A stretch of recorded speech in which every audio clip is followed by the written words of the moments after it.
Hello everyone. In this video, we're going to talk about the heat leak estimation in the H2 Sage cryogenic Dewar tank sizing app. I've pre-populated this with some data so that we can take a quick look at it. But before we do that, let me just do a very fast review of what this app already does in the previous tabs. In the inner vessel tab that we went over before in a previous video, we did a sizing of it. It came up with the form factor and what that inner vessel looks like. And then in the insulation tab, selected the insulation, in this case, multi-layer insulation in a hard vacuum with the thickness and what the heat flux and areal density is.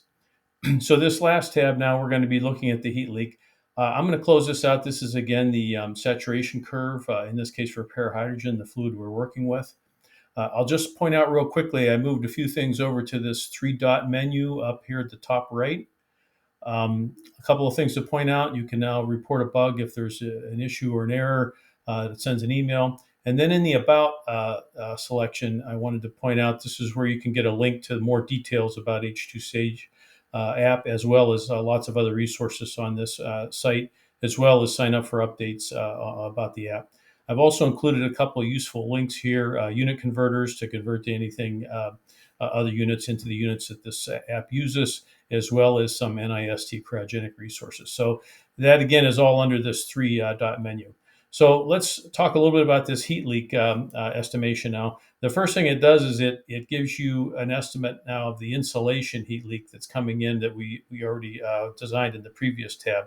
But there's a lot of other things to consider in terms of heat leak. So this next grouping provides some of the common ones to help you walk through and think about what your other heat leak sources are. So things like the access port where a lot of your feed-throughs come through, support struts or support ring if you're using that, end supports, so different types of support structures there, fill or drain line or both, vent or pressurization line or pipe or both, and then wire leads if you've got sensors in there, or any other tube shape can be modeled or analyzed quickly with this. The next is the quantity. So if you have more than one, you can duplicate that and it'll calculate it. And then you put in the internal and external diameter of whatever you're modeling here in this heat source, as well as the axial length. Now, the length here for like piping and most of the other heat sources is the length from the cold to the hot boundary conditions. For the support ring, it's the the thickness of the ring. So that would be a ring that's supporting between the inner and outer walls in your vacuum space. Commonly used in vacuum jacketed piping, less so in tanks, but occasionally you'll see it in tanks. So it is included here in this selection. This is your cold boundary temperature. So we've got it set for this particular one at the liquid hydrogen temperature. Warm boundary, this one's set at 200 K because it is going for this fill drain pipe from the liquid, where it touches the liquid, up to the flange, which I'm estimating to be around 200 K. Of course, you can change that or look at the sensitivity of that temperature assumption on the heat leak after you put it in. Material, this is a good thing. It's optional, but it's good to document it. And then the conductivity integral is the conductivity of the material that integrated over the temperature range from cold to warm. And because in cryogenic range, it's very nonlinear, you have to do this integral. This link takes you to NIST, where you can use their integration tool with whatever types of material you're using. In this case, we were looking at stainless steel. So here's stainless steel 304. TC is thermal conductivity. There's other properties you can also integrate over, but we're looking at thermal conductivity right now. So we'll select that one.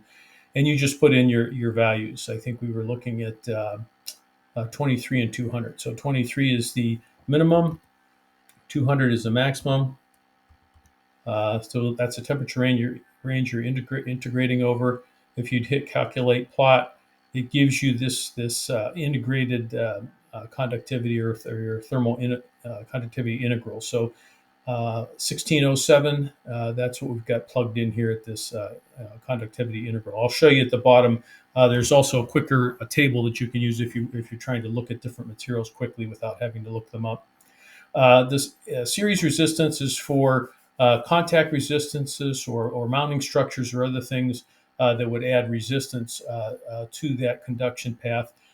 For this fill drain pipe, there aren't any. I'll show you an example down here where I did with the struts, though. And then comments, you can add other information. I put in here 3/4 inch pipe, 10, schedule 10, which is common for cryogenic systems. It's a thin wall pipe. As long as you're within the pressure range, it's appropriate for that size pipe. So after you get that all input manually, you can hit this add heat leak source. And what it does is it adds to the summary. Now, as I mentioned, I had pre-populated this already.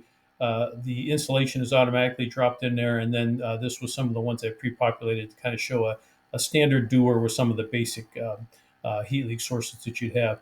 Now, if you want to modify this, there's not too many options on purpose because these are calculated values, of course, but you can delete any row. So since we already have a fill drain line in here, and I was just repeating that, I'm going to delete it. You just come up here to this menu in the top right of the table, and you hit delete rows, and it takes that back out and recalculates the total heat load.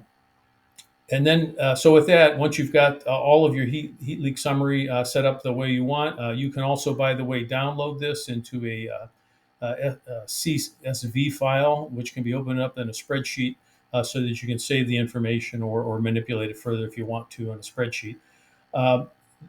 It then breaks down this total heat leak. Remember, you had the insulation heat leak up here of 5.4 watts. Now, when you've added these other heat leak sources, we've increased it by quite a bit, 31.2 watts total. And this gives you a bar graph breakdown of where that heat is coming from, both in a bar chart and then the pie chart. So this is valuable from the standpoint of taking a look at your conceptual design and seeing where you can knock down some of this heat load that's coming into your liquid hydrogen. In this case, I would look carefully at this access port. It was a 6-inch, I believe, access port. So maybe you could get a smaller one, smaller diameter, maybe thinner wall, but that's probably, I think it was already schedule 10. So that would be the first place I would look, maybe some other places. The last thing it gives you is the normal evaporation rate. So this is the kilograms per hour, as well as the by volume, the percent per day of evaporation. Now, be careful with this number. People misuse it. This normal evaporation rate is for 1 atmosphere saturated conditions, essentially a vented tank that's holding at 1 atmosphere. It is not you're going to be your boil off rate for a tank that's locked up and is not venting and is sitting in storage and slowly rising in temperature. So be sure you're not using it improperly for that. And then there's a little bit of reference material down here about conductivity, integrals, shape factors, how they're used. Here's that quick table. So as I mentioned, if you didn't want to go to the NIST online site, you just wanted to quickly look at some different materials you're looking at just to get an idea, you would take, let's say for stainless steel, this K value between your hot and cold. So you'd take the hot one, say 300 degrees K is at 3060. You would subtract from that your cold value. Let's say you're looking at 30 at 42.4. You subtract that from it, that's going to be your conductivity interval. And then some shape factor information that was used for these calculations. So try it out, see what you think.